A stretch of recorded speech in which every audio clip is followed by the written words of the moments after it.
ചില ദിവസം കുഞ്ഞാക്ക വൈരാഗ്യം തീർക്കുന്നത് പോലെയാണ് കേട്ടോ. കാരണം എന്താണെന്ന് ചോദിച്ചാൽ ഈ വക ഐറ്റംസ് മീനൊക്കെ കൊടുന്നു തന്നാലേ ഇതിലും വലിയ പണിഷ്മെന്റ് വേറെ ഒന്നും ഇല്ല കേട്ടോ എനിക്ക് തരാനായിട്ട്. സത്യം പറഞ്ഞാൽ മൂപ്പരെ കുറ്റം പറഞ്ഞിട്ട് കാര്യമില്ല, എന്നെയാണ് പറയേണ്ടത്. കാരണം ഇങ്ങനത്തെ സംഭവങ്ങളൊന്നും എനിക്ക് ശരിയാക്കാൻ അറിയില്ല. ഏതായാലും 2-2.5 മണിക്കൂറോളം ഞാൻ കഷ്ടപ്പെട്ടിട്ട് ഈ ഒരു രീതിയിൽ ആക്കി എടുത്തിട്ടുണ്ട്. ഒന്നാമത്തെ കാര്യം നമ്മളിത് ചെയ്ത് പഠിക്കാത്തതുകൊണ്ടാണ് കേട്ടോ. കാരണം കടയിൽ നിന്ന് ഇങ്ങനെ വെട്ടി കഷ്ണാക്കിയിട്ടല്ലേ കൊണ്ട്. അതാ പറയുന്നത്, ഇടക്കൊക്കെ എല്ലാ പണിയും ചെയ്ത് നോക്കണം. എന്തായാലും ആറ്റിക്കുറുക്കി ഞാൻ കുറച്ച് കറിയും കുറച്ച് ഫ്രൈയും ആക്കിയിട്ടുണ്ട്. സംഭവം നാടൻ പുഴമീനാണ് കേട്ടോ. അതുകൊണ്ട് തന്നെ കഴിക്കാനും നല്ല ടേസ്റ്റ് ഉണ്ടായിരുന്നു. അപ്പൊ കറി ഞാൻ ഇന്ന് കുറച്ച് തേങ്ങയൊക്കെ അരച്ചിട്ടാണ് കേട്ടോ വെച്ചിട്ടുണ്ടായിരുന്നത്. ഞാൻ ഇങ്ങനെ അധികം കറി വെക്കാറില്ല, അധികം മുളക് കറിയാണ് കേട്ടോ വെക്കാറുള്ളത്. ഇന്നൊന്ന് മാറ്റി പിടിച്ചു. എന്തായാലും വേണ്ടില്ല, ഉച്ചക്ക് ചോറ് കഴിക്കാൻ വന്നിട്ട് വേണം കുറച്ച് ചീത്ത പറയാനെന്ന് വിചാരിച്ച് നിൽക്കുന്നു. അപ്പോഴാണെങ്കിലോ ചോറ് കഴിക്കാൻ വന്നത് തന്നെയല്ല. വൈകുന്നേരം ആയപ്പോ പിന്നെ എന്റെ ദേഷ്യമൊക്കെ മാറിട്ടോ. നല്ല ദേഷ്യം വരുമ്പോ കൂളാകാനോ എന്തോന്ന് അറിയില്ല, ഇടക്കിടക്ക് ഇതാ ഇവിടെ ഈ ഒരു മിൽക്ക് ഷേക്ക് കൊടുന്നു വെക്കാറുണ്ട് കേട്ടോ നമ്മുടെ വാനില. അത് മാത്രമല്ല, കുറച്ച് കൂടുതൽ ഐസ്ക്രീമും കൂടെ ഇവിടെ സ്റ്റോക്ക് ചെയ്ത് വെച്ചിട്ടുണ്ട് കേട്ടോ. ഇടക്കിടക്ക് എന്റെ ദേഷ്യം കുറക്കാനായിരിക്കും. മീനിന്റെ പരിപാടിയൊക്കെ ഒരുമാതിരി തീർന്നു. അപ്പൊ പിന്നെ വൈകുന്നേരം ഏതായാലും വെറുതെ ഇരിക്കുകയാണല്ലോ, അപ്പൊ കുറച്ച് ഫ്രൂട്ട് സലാഡ് ഉണ്ടാക്കാന്ന് വിചാരിച്ചു കേട്ടോ. അപ്പൊ അതിന്റെ എല്ലാ സംഭവം കയ്യിലുണ്ടായിരുന്നു. എന്നാൽ പിന്നെ ഉണ്ടാക്കി കളയാന്ന് വിചാരിച്ചു. പിന്നെ ഞാനത് കുറച്ചധികം ഉണ്ടാക്കിയിട്ട് സ്റ്റോർ ചെയ്ത് വെച്ചിട്ടുണ്ടായിരുന്നു കേട്ടോ ഫ്രിഡ്ജിൽ. നമുക്ക് കുറച്ച് കഴിക്കാമെന്ന് വിചാരിച്ചിട്ടായിരുന്നു. കാരണം കുറച്ചധികം ഐസ്ക്രീമും കൂടെ ഉണ്ടായിരുന്നു കേട്ടോ. വലിയൊരു ബോക്സ് ആണ് വാങ്ങിച്ചിട്ടുണ്ടായിരുന്നത്. നോമ്പിൽ നമ്മളൊരു ബോക്സ് വാങ്ങിച്ചിട്ട് ഏകദേശം നോമ്പ് കഴിയുന്നത് വരെ ഉണ്ടായിരുന്നു കേട്ടോ. അപ്പൊ അതുപോലെ തന്നെ നമുക്ക് കുറച്ച് ദിവസം യൂസ് ചെയ്യാലോ എന്ന് വിചാരിച്ചിട്ടായിരുന്നു. പക്ഷെ ഇതിന്റെ ഏകദേശം പകുതിയിലേറെ കഴിഞ്ഞിട്ടുണ്ട്. അപ്പൊ ഫ്രൂട്ട് സലാഡ് ഇടാനുള്ള ഫ്രൂട്ട്സും അതിന്റെ മിക്സ് ഒക്കെ ഞാൻ വേറെ ബോക്സിലാക്കിയിട്ട് ഫ്രിഡ്ജിൽ സ്റ്റോർ ചെയ്ത് വെച്ചിരിക്കുകയാണ് കേട്ടോ. അപ്പൊ നമുക്ക് വേണ്ടുമ്പോൾ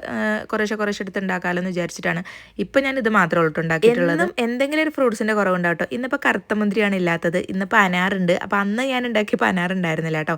എന്തായാലും വലിയ കുഴപ്പമില്ല, കുറച്ചൊക്കെ കളർഫുൾ ആയിട്ടുണ്ട് കേട്ടോ. നല്ല ടേസ്റ്റും ഉണ്ടായിരുന്നു. ഇതിലേക്ക് ഞാൻ കസ്റ്റാർഡ് പൗഡറും മിൽക്ക് മെയ്ഡും ആഡ് ചെയ്തിട്ടുണ്ട് കേട്ടോ. അതുകൊണ്ട് തന്നെ നല്ല ടേസ്റ്റും ഉണ്ട്. പിന്നെ മുകളിൽ ജസ്റ്റ് ഒരു സ്കൂപ്പ് ഐസ്ക്രീമും കൂടെ ചേർത്ത് കൊടുത്താൽ സംഗതി സെറ്റ് ആവും. ഏതായാലും സിഗരറ്റ് ഒന്നും വലിക്കില്ല, എന്നാൽ പിന്നെ ഒരു സിഗരറ്റ് മുട്ടായി കഴിക്കാമെന്ന് വിചാരിച്ചിട്ട് ഫാദിക്കുട്ടിന്റെ കയ്യിൽ നിന്ന് തട്ടിപ്പറിച്ചതാണ്. രാവിലെയും വൈകുന്നേരം ഒരു ഒഴിവുണ്ടായിരുന്നില്ല, അങ്ങനെ ജഗബോഗയായിരുന്നു. അപ്പോൾ ഇന്നത്തെ ഡേ ഇത്രയൊക്കെ ഉള്ളൂ. നിങ്ങൾ സബ്സ്ക്രൈബ് ചെയ്യാതെ കാണുന്നതിൽ ഒന്ന് സബ് ചെയ്യട്ടോ, കൂടെ തന്നെ ലൈക്കും.